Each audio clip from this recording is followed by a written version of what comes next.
Well, let's hop in. It's wonderful to meet you. Thank you so much for taking a minute out today. I appreciate it. My pleasure. Thanks for having me. Yeah, you bet. So before we get into your good work, I want to begin with a question that I keep asking everybody. Asked it for a while, and I just think that we haven't talked about it a lot, probably because it was traumatic to a certain degree.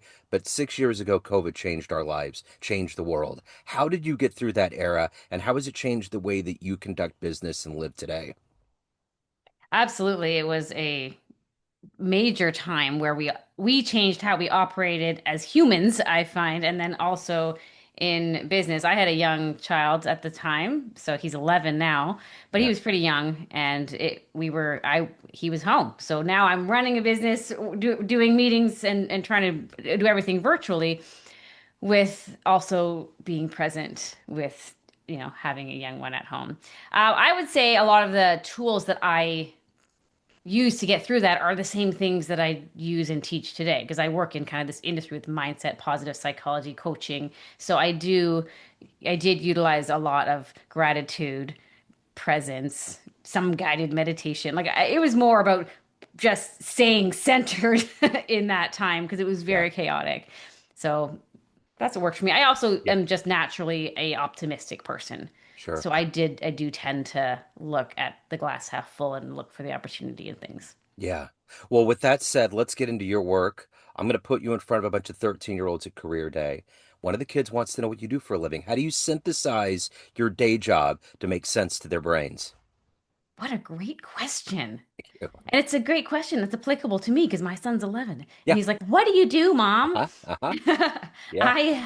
I would say I help people, primarily business owners, entrepreneurs, leaders, and really anyone who's trying to grow themselves to shift the way they think, change the lens which they view their world and themselves so that they can show up more confidently, more clearly, more empathetically, perhaps, like to be able to, as they grow themselves, they can grow their business, their results, their relationships.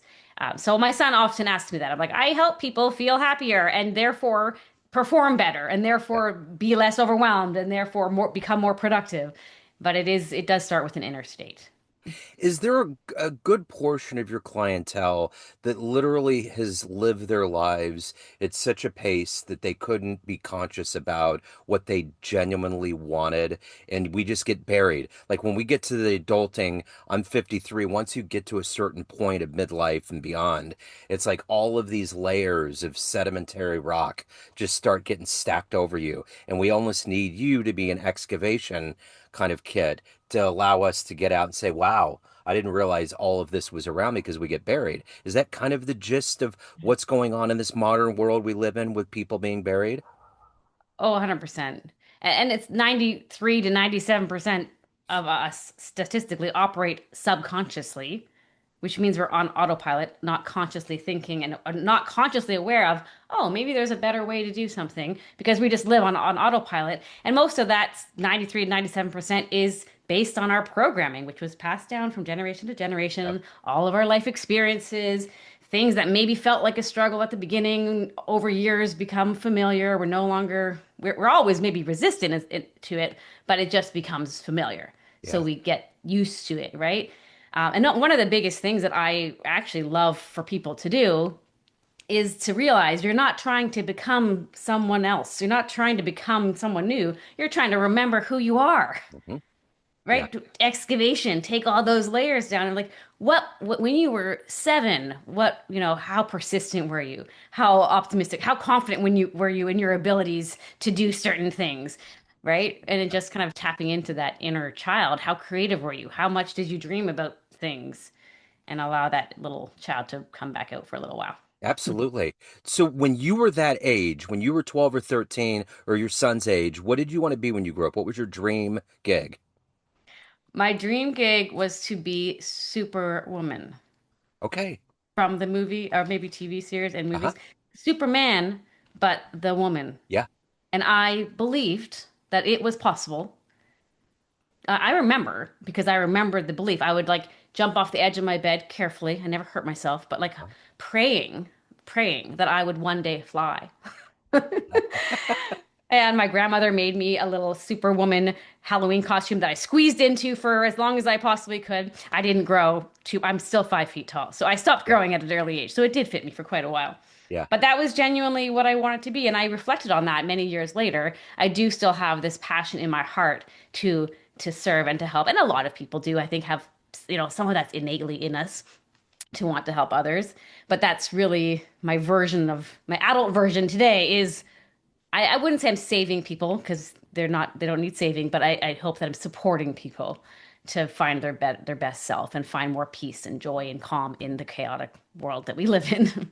So how did this happen? You have a positivity, obviously fearlessness of being a superhero, and you got this vision of success and helping people get there. What were the early components in your life that allowed you to feel this way and to evolve into where you're at today? Well, I would say when I was 9 years old, I started karate, and that was a turning point in my identity. As prior to that, I only did ballet and piano, and then after starting karate, I thought I hated it. I can't Yeah. believe my parents are making me do this. This is the worst thing ever. It's so hard. I obviously am never going to be able to do this. And I had just had sensei who consistently said, yes, you can, yes, you can, yes, you can, yes, you can. And then after a few years, all of a sudden I started to believe it. And then 10 years later, I'm winning competitions and in weapons and in kata and was teaching karate after a while. So that was a turning point. Like my desire to be a superhero, I think it might have ignited a little bit even before that because I just loved watching Superman and superhero shows and movies even at a young age. Yeah. But it kind of allowed me to embody the belief that I am a strong and powerful human. Like Absolutely. it allowed me to embody some of that and express it really in a safe environment. So, who was the real embodiment of hero or inspiration in your life that's allowed you to navigate and find your true professional calling and who you are today? Ooh, that's a good question. I have a lot of people I think I look up to. Um, One of my first mentor in this industry was 10 years ago, so much later from the childhood version. But it's Bob Proctor. So he was my first Mhm. mentor about a decade ago. He was one of the world renowned in mindset, and he's passed on now. Yeah. Um, but he was probably one of the first people where I saw like a changing people's lives on such a deep level. I was not exposed to that before that. Like I was not exposed to positive psychology, the power of the mind. Like I did watch the movie The Secret in 2006, so Yeah. I had seen that. So I'd seen all of those guys, and I felt that was made for Hollywood as well, right? But Yeah. I got some feelings from Sure. that movie, and then but I didn't dabble into any readings or content or people professional. I didn't do any additional education or research until I met Bob Proctor. And since then, I've trained with many other professionals and obviously read a ton and found some business partners and created a company. But he was the first one that allowed me to understand the depths of how you can change someone's life from the inside out, not just conscious knowledge and training, which is important as well, but really changing someone, helping them kind of step into that power. And I felt it. Like I had moments where I like tapped back into that inner karate student, where I was like, Yeah. "Oh, I forgot what this power feels like." And so, Yeah. Well, that mindset that Bob has been with Tony Robbins and countless others. Renee Brown, there's all kinds of minds and people out there doing this. If you could meet one of them today, hang out, have a lunch that might help you on your journey a little more, who would you love to meet and talk to? you know who I would love to meet, and I'm intending to one day, is Uh-huh. actually Oprah Winfrey. Okay. We're And putting it even out though there. she may not be the expert in of herself, she has interviewed all of the experts. Yeah.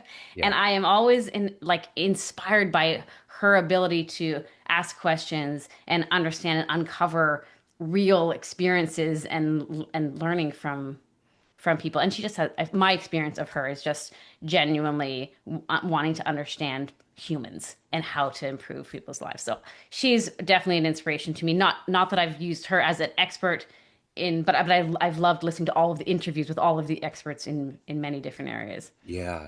Hmm. She's truly in that. I just watched a special on the talk show thing that happened in the 90s.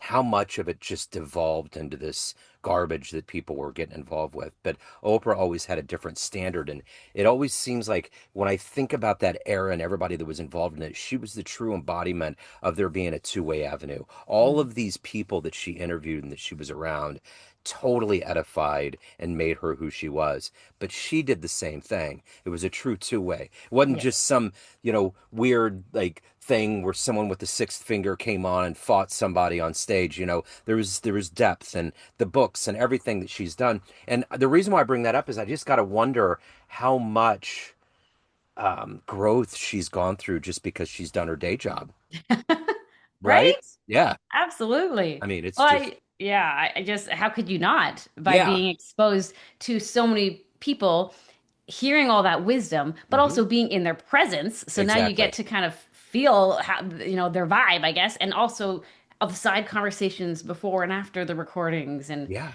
just, I love being able to, when you see someone who has created success in any capacity, whether it's in business or other areas of life, I like to see how they think and yeah, how they show up and how they interact. And they're all different, yep. but there's qualities that you can kind of grasp from people. So she definitely has had quite the journey. Yeah, well, I mean, and when you're in the room with somebody, it's a different deal. It's like live music. It's one thing to listen to it on CD, but if you see that in front of you and see how all those particles are interacting with everybody and making that, it's just a different thing to have those people in the room. So it's And pretty also, amazing.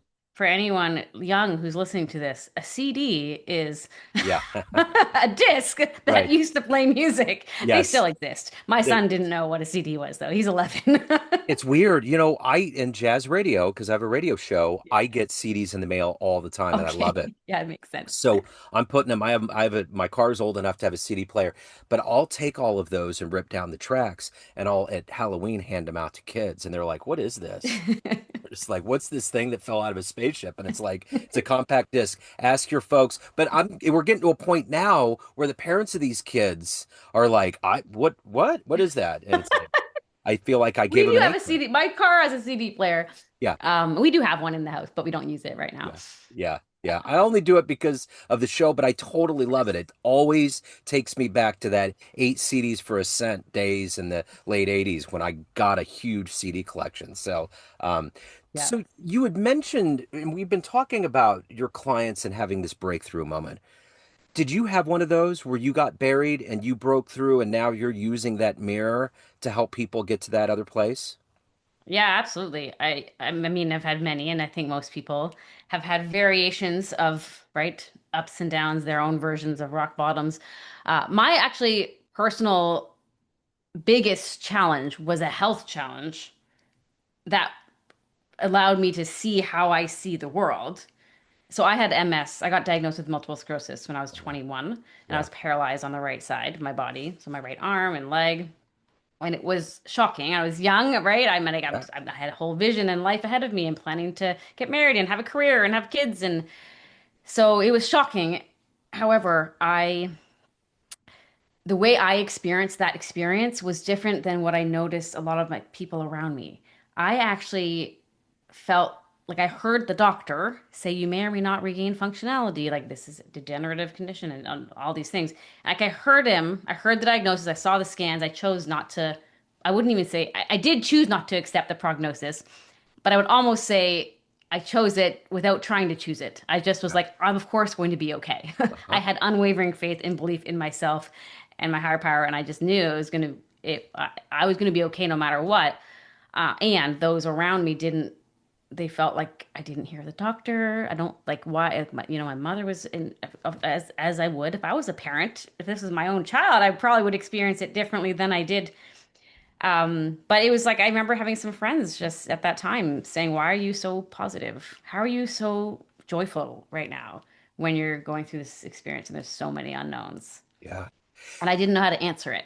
Yeah. And that was I was like, oh, I didn't even notice. Like this just is how I am. And that was when I started to realize that two people can experience the same thing and feel very different about it. Yeah. Obviously, you know that consciously, but at 21, I was mostly in just, hormones and fitting in. I wasn't Sure. thinking about psychology or the world and how Yeah. people think. And that got me curious about it. It wasn't till about 10 years later that I really actually dove into the psychology of it. I remember having a garage sale one year, and I'm a visual artist, so I always put art out, and there'd be a donation jar. And I remember a guy came up, and he had a weeping willow in his yard, and I did too. And he had this unique cut. We started talking, and he brings up that he knew someone that had cancer, and was basically talking about how their level of looking at it from a positive standpoint completely eradicated it. Like Mm. they got to the point where they just literally, like what you did not have any other thoughts other than this is going to go away and it's a blip on the radar, and it literally went away. And you hear examples of that all the time, that mind over matter, that idea, because it really, I mean, we emit energy. We have a spinal column that's has enough electricity for one lightning bolt. I mean, we are that, and if we channel it in a positive way, we can regenerate cells that go bad, I would imagine, in our Hmm. bodies. Yep. And So I believe it. I'm fully functioning now, and I yeah, do CrossFit, of and I'm very course. athletic. And my brain, it didn't actually heal. The myelin sheath didn't actually heal in those exact spots. It just rewired itself so that it would send the signals for my body to function, kind of like a heart can Sure. redirect, or create additional pathways. I don't know the medical science even behind it. Sure. Um, and I technically still have an MS diagnosis because there are still lesions on my brain. I haven't been checked now for a number of years, but I did go every couple of years for many years. It's interesting though, because I believe that, but what also happens when you believe that you're destined for this positive outcome, it does physiologically change you, and Hmm. yes, your frequency and on all the things that you can't totally explain, Yeah. and it changes your actions. Hmm. Like when I would went to multiple naturopathic doctors, and I not in a fearful way, not in a, oh my gosh, I hope someone will possibly find a solution. It was like, ooh, who's gonna get me the solution? I can't wait to figure it out. Yeah. Like I knew, so it changes your actions when you have that level of belief. Your body is more calm and relaxed Yep. and confident, and you do things and you're willing to take risks, or because it doesn't feel that risky. Yep. Yep. Because Absolutely. you're like, I'm obviously going to get there, so Uh-huh. I'll just do whatever it takes and then I'll arrive. Yep. And but recreating that mental pattern is what I discovered is Yeah. difficult for most people Yeah. Absolutely. to recreate that level of belief and unwavering faith. And that leads into my next question here, which is you're dealing when you're in the business of dealing with people, there's all of these kind of murky hallways that you have to walk down to help them get to where they're going. How do you protect yourself every day to maintain your strength, do what your job is at a high level, take care of your soul, your family? What is that energy every day for you? That's a great question. And I will say it is different than therapy. So I do feel like in a therapist's role, that might be even more difficult because you're really getting into all the deepest challenges for individuals. Now, although I do work with people and we're bringing up some of their limiting beliefs and fears and doubts, a lot of my work is about helping them shift to not ignoring. You have to be aware of what you're currently feeling and thinking in order to change it. But a lot of the work that I do is helping someone step into a higher identity and to shift the lens and see things differently, so it actually is kind of moving more into that. I don't even always like to say positive because it's not necessarily positive, but it's like the negative way doesn't work for them. Yeah. And so Yeah. let's try this other way. Yeah. And so a lot of my work is like that. And I also do a lot of work myself. I meditate every morning and pray and do my reading. I listen to repetitive audios. I speak to a lot of people who are on a high frequency, I would say, if the word frequency is okay, right? Just a high vibe, positive, upbeat people who are so even if it's not just in working with clients, I do try to be really intentional with my environment to maintain, because I am a human and I have moments of doubt and things we try that don't work, right? There's business challenges, life Yep. challenges. You're not immune to them. But I do a lot of things to intentionally maintain, don't stay down for long, basically. Absolutely. No, I get it. Totally do. So let's say you have a dream tonight. You walk into the room with that 21-year-old version of you trying to figure out what's going on and what your future is going to be. and you walk up at your age now and there's a film projector in the room and you click play and there's a 60-second highlight reel of the life you've lived, the choices you've made, would that young version of you believe that your life turned out this way? Um, I think it would because I feel like I think it might be way more impressed than I am of myself. Yeah. Because, right, when you live it, Yeah. you can connect the dots and you're Uh-huh. like, well, I know why that happened and that worked because I did this and that. Like you can connect all your dots. So it's sometimes harder to recognize the things that the positive and successful, if you want to call it that, things that you've created in your own life. I do feel like that child that wanted to like that I genuinely believed I could be a superhero. Yeah. That I just I was like maybe I was naive or was I? Yeah. Right? I feel like I did have this I'm grateful for having that perspective, but I did have a high level of belief at a young age. So, out of that highlight reel of your life, what are you ultimately the happiest about, the proudest of? Mm, that's a good one. I think I'm gonna say that I'm the most proud of my ability to have been able to understand somewhat the psychology behind how I think and what works and what doesn't, so that I'm not just living this joyful world way, but not able to show anyone else how to do it, which is Yeah. how I lived for a long time. Yeah. I'm like, I don't know why I'm happy. I'm just happy. Why aren't you? Right. So that is just, that's been a long journey with intention, including with my family, right. With friends, like not specifically for business, more so just for my own direct family and humanity, where I know I'm learning. I'm not haven't arrived. You don't arrive. You just Yeah. always keep learning. Yeah. But I know that I'm intentionally looking to be able to understand these things to be able to truly make an impact on others. Yeah. So let's get to the real intersection of your soul right now. Everyone has a perception of you, family, friends, clients, colleagues, everyone that knows you, but you're the one that's the driving force of who you are. What's your perception of you? Who do you think you are? I am. I know who I am. I am a powerful, loving, and inspiring woman. I have a purpose statement, and my purpose is the sunshine that radiates from my heart is an influence for good to all those around to feel free and at peace. I live to wake up the world to a powerful, loving, and inspired life by modeling that example for others. As I free myself, I'm able to free the world. I don't typically share that publicly, but that's my Yeah. own personal Sure. purpose statement, and that I created with my coach and my business partner, but over the years to reflect who I am. I love it. Wow. And you had that. Most Oh, articulate answer ever. that's great. Yeah, you had that totally memorized. So, having an adventurous spirit, I'm curious if you could get into a time machine and go back in the annals of human history and see one event with your own eyes, what would you love to have seen happen? I was like, wait, when did the Wright brothers make the airplane? I think I was alive. Y- Right. I'm like, I want to see one of the coolest inventions. I'm 45, so I'm like, I would like to go to a time where I was like, I loved watching Artemis too, and Yeah, just seeing like, and that's going into, but just seeing an experience where most people would think it's impossible, sure. and be able to watch someone say, no, it's possible, and then actually make that change, right? Yeah.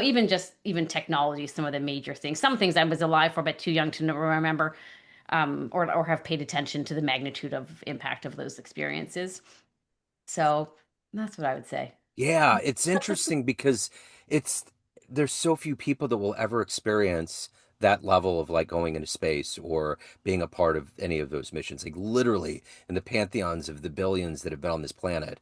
It's pretty amazing to think. And I still think it's weird. We just there was we had a mission to the moon recently and they were showing them come back through our atmosphere and it's like Yeah. that's crazy. Yeah. It's just like I it's wouldn't actually crazy. want to be on the Right. spaceship. But I am grateful that I got to experience. Exactly. Exactly. Yeah. Or I went to Cape Canaveral, or I went to Orlando a few years ago. I saw the sign and my head started spinning with, if I could just see one of those rockets go up into space and that plume and that little dot, that would be so cool, you know. Mhm. So, um so if anybody wants to pick up the elevated, the journal, the abundance, the gratitude journal, or if they want to reach out, they want to hire you, they have questions, any of the good business, where's the best place to go? I would go straight to my website, NicoleKernohan.com. You can access the free abundance journal from there. I also have a book, Audacious Joy, and you can get it. It's on Amazon and Indigo and BarnesandNoble.com, but you can also go to my website and it links you to how to access that or to contact me or reach out. Okay. So NicoleKernohan.com would Excellent. be I will great. put, that's perfect. I will put all these links in the show notes. Nicole, this has been wonderful. So great to meet you. Thank you for your sunlight. Thank you for your story. Best of luck with everything. Thank you so much for having me, Joe. Yeah, you bet.